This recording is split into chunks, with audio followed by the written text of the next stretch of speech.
back to my Zoom screen. Today we are checking in because you guys have moved from the introductory, open to the public portion of the artist circling program into the closed cohort. We just had we didn't just have, about 3 weeks ago, we had the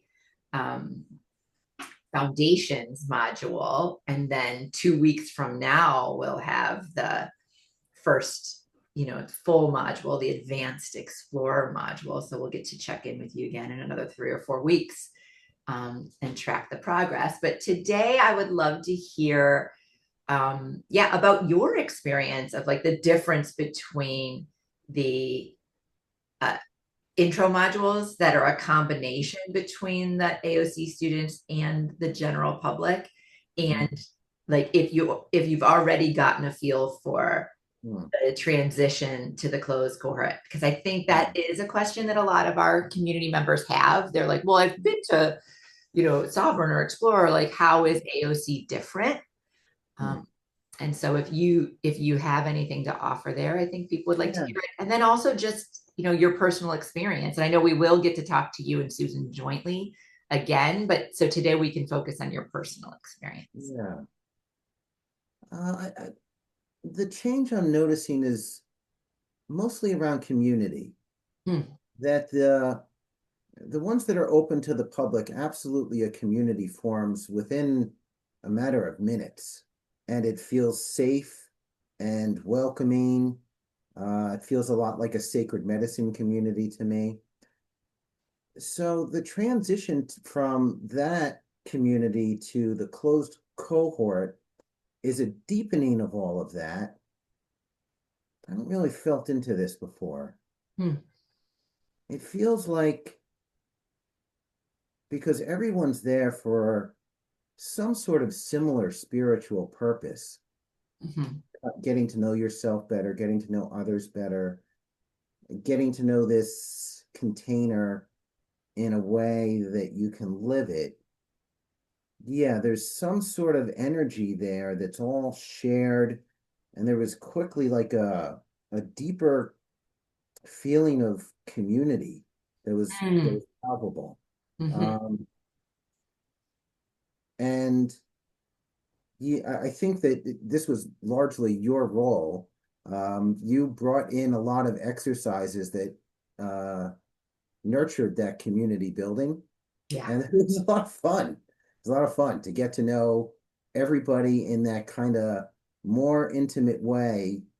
And in the public ones, the mask comes off, but now the mask comes off and you're getting a lot of context and depth to who everybody is. I like that way of putting it. It is true. I mean, like in the introductory workshops, our Sovereign workshop and our Explorer workshop, I mean, it's 2 full days. I think they're like 8.5 hours if you take the breaks out and like squish them all together. And so you're in this authentic relating container. You're like learning and practicing this with people, and masks and walls do come down pretty easily. But in the Art of Circling program, because people are like, you're in a year-long committed journey to learning these tools and practicing with each other. I like that idea of like, yep, it does create a more like that's where like the mastermind group thing kind of comes in. And like, as a therapist, I've been a part of a consultation group for almost 20 years, and it changes a little bit, but there's usually somewhere between 7 and 12 of us every year, and most of us are repeat customers. And like, there's something about knowing that we're all there for the same reason, committed to the same thing, and that you're going to see the same people month after month, that actually just creates almost more opening and more deepening. And I will admit, like, as you kind of noticed, I do intentionally make the foundations workshop about rapport building. And about like establishing the container for the course. So we do try to intentionally go deeper, to more personal, and make it fun and friendly. We want you to start feeling really comfortable with the people, and that we play, and some of our authentic relating community people might be familiar with the anybody else game Mm-hmm. may not know that you can play it virtually, but we Yeah. have adapted it to be virtual. But that anybody else games and the way that I MC that game, it's really intended to help people go, hey, even though this cohort has people in their 20s and people in their 80s from 7 different countries, all different religious, socioeconomic, educational, and even like backgrounds, you still all have a lot in common. Yeah. And it like warms my heart to hear that you're like, yeah, I know, I clocked that, Karena, and I appreciate it. Yeah, like, it's okay when it's just running in the background and doing its magic, but there's something special about knowing that you're like, yeah, I noticed it and I appreciated it. Absolutely. Yeah. Yeah. How a container is built really matters. Yeah. Oh, thank Yeah. you. I totally agree, and it's kind of refreshing to hear someone go like, oh yeah, like I noticed. I also notice you intentionally building a container. You know, Yeah. I Yeah. don't know that I've ever had that conversation with one of our students. I just kind of like do it behind the scenes and like, hope the Yeah. magic happens. I don't know that anyone has ever called me out on it and be like, I saw you building a container. I can't shut off the perception of meta. It just flows in. Yeah. Cool. So anything else unique stand out for you, or anything you notice personally for yourself as we, move deeper into this journey and the container gets established and deepened? What's really come alive for me is my parts work. Okay. So for those who aren't familiar, there's a guy named Richard Swartz. He's a doctor, a therapist. He invented this thing called internal family systems. It suggests that most humans have, as a result of their trauma, subpersonalities called parts that we can blend with and that get exiled. And there's this whole inner menagerie. I discovered mine after awakening, realizing how responsible I was for my own experience. That a creative piece I'd been working on with all these characters, I was actually writing about my parts. Mm. Um, so I never really did parts work. Mm-hmm. And yet I've come to a point in my healing journey where I'm starting to do it at the same time that I'm doing this. And Mm. the way they cross afford is beautiful. So I'm learning this new practice in which I have to be really sovereign and own my experience in a way that's not lobbing my projections and my whatever at other people and really owning it. And at the same time, I'm really learning to listen without judgment or trying to fix, lovingly to whatever other people have going on and try to, as they say, get into the roller coaster ride next to them and experience it through my own sensorium, but as if I were them. And now I'm getting to take that level of care and intimacy to parts work. And all the parts are sitting along in these classes and they're Mm. learning all of these skills. Uh-huh. So it's like, well, we can't relate that way anymore, friends. Right? Oh, I It's love amazing. it. It's I amazing. love it. I don't think I've ever gotten to have this conversation with a student either of like, oh yeah, like I'm in the class, but my protectors and my firefighters and my managers are also in the class. Or like for those not like indoctrinated into Dick Schwartz's work, like your inner child and these kind of like these other parts, or like your internalized parent and things like that.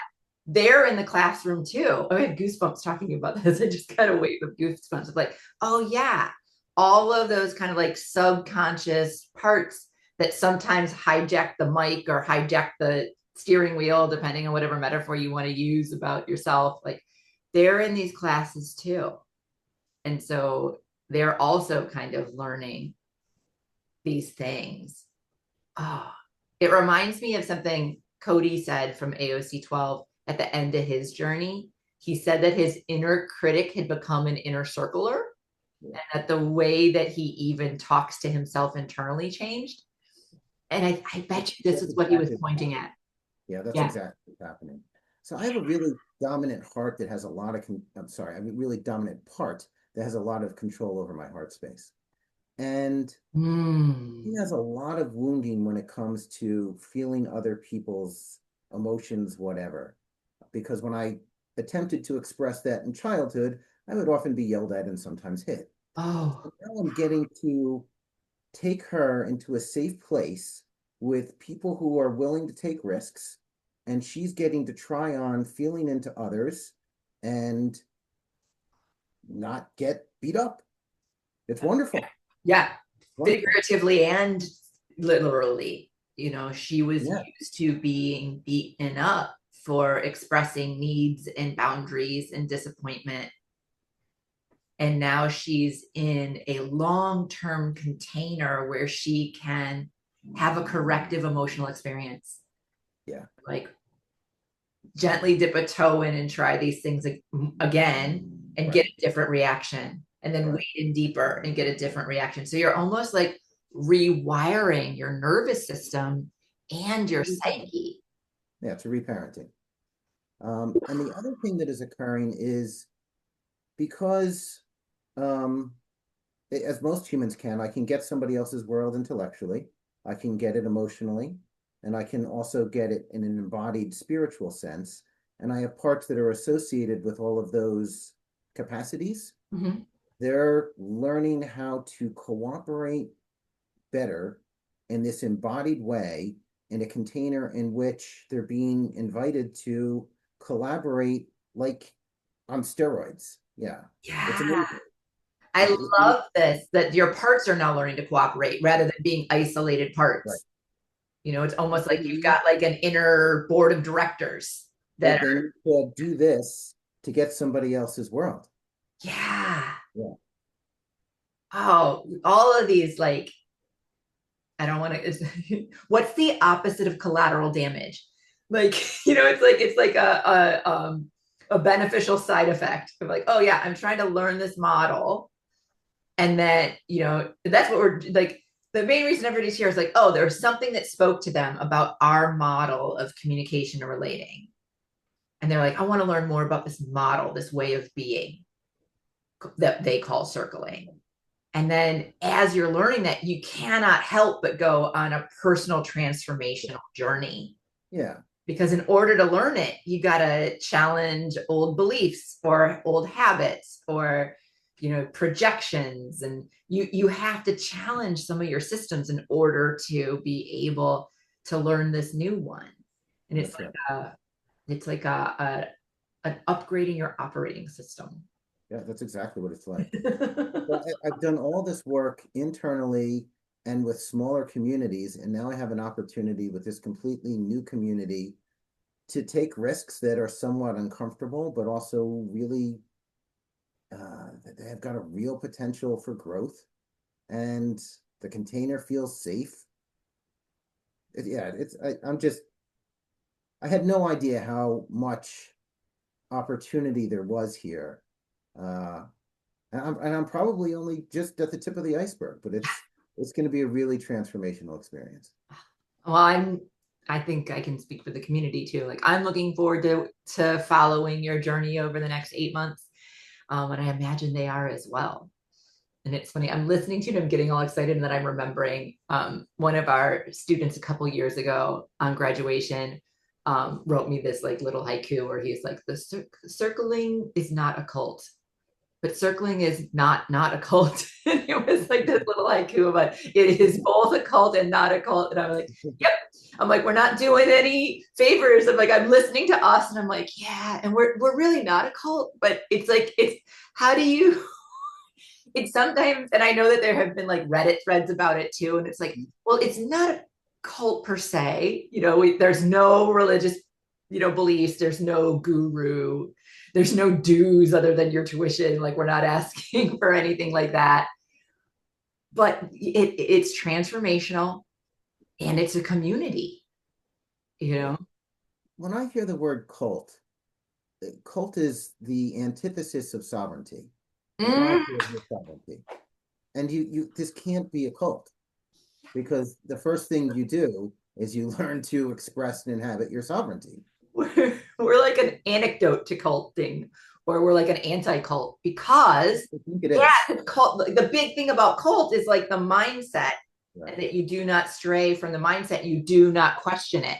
And for us, we're like, question everything, don't assume anything, and always be fully congruent, fully sovereign, speaking your heart and mind.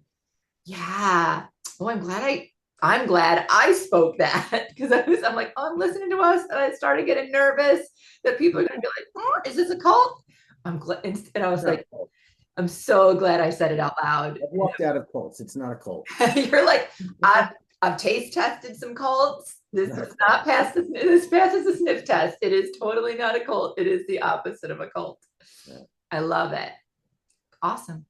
Anything else you want to share with us about your personal journey, or what you're looking forward to, or what your experience is in this very first closed cohort module?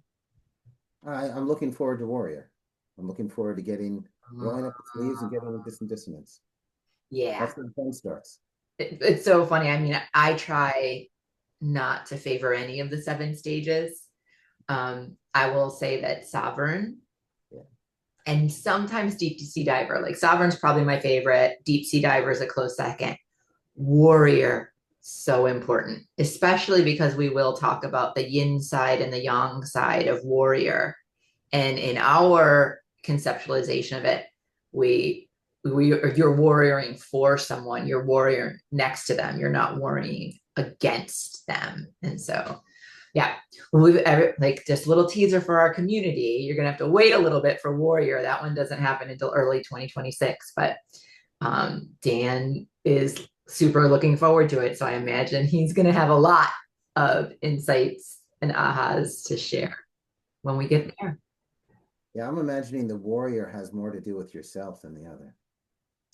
The ability to take the risks. Yeah. Demonic sense.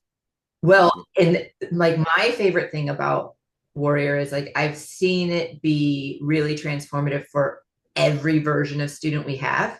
The version of the student who had more of a kind of like authoritarian, aggressive inner warrior learns to like balance that with compassion, and it's like power. It's like empowering people rather than like power over someone. And then the people who like just didn't have an inner warrior and had this like people pleasy, afraid to rock the boat, like find their voice in this like collaborative and empowering way. Yeah. And it's like no matter where you are on the spectrum, people typically up level their awareness of what it means to be a warrior in your own world and what it means to be in service as a warrior. It is kind of funny. I mean, it's another little secret. I'm like, we're spilling all the secrets today, Dan. I'm like, even though, we're a company that's run by like, 3 middle-aged people, 2, white, cis, hetero white men, and then, queer little weird me, like our company in general in the way, I guess it's because I'm the director of programming, but like there's really kind of like a feminization of power in our model and in our community that people might not expect, and I hope it does seep into like businesses and education and government. I think, was it, did the Dalai Lama said the future is feminine or something like that? Something similar, like the next Bodhisattva is going to be female or something like that. And I internalize that as like, maybe not actually physically a woman, but if we can kind of bring more feminine energy into the way the Western world conceptualizes power, I think maybe we can make historical change. That's part of my mission as well. Yeah. And I think Warrior, we're going to have great conversations about that during Warrior. I love it. All right, Dan. Well, it was wonderful like getting to touch base with you today. And I look forward to the next time. Actually, I was going to say, I look forward to the next time our schedules overlap, but I know I get to talk to you and Susan later this week. So I will look forward to that. Hear more about parks then. Yep. Terrific. Thanks, Dan.